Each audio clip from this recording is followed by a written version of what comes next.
கும்ப லக்னம், இவங்களுக்கும் லக்னாதிபதி தான். லக்னாதிபதி தான், அதே சமயத்துல விரையாதிபதியாவும் வரார்.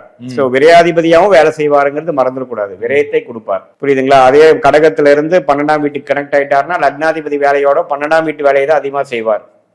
ஆனா ஒரு நல்ல விஷயம் என்னன்னா, லக்னத்தை பார்க்காதனால சனியின் குணங்கள் குறையும், புரியுதுங்களா? ஸோ அதே சமயத்துல கும்பலக்கணத்துக்கு மகர லக்னத்துக்கு சனி எவ்வளவு நல்லது செய்யறாரோ அதே மாதிரிதான் செய்வார். ஆனா விரயங்களும் கொஞ்சம் நடக்கக்கூடிய வாய்ப்புகள் இருக்கு. 2 ஆதிபத்திய கிரகம் வந்து ஃபர்ஸ்ட் ஹாஃப் செகண்ட் ஹாஃப்னு பிரிச்சுக்கணும்.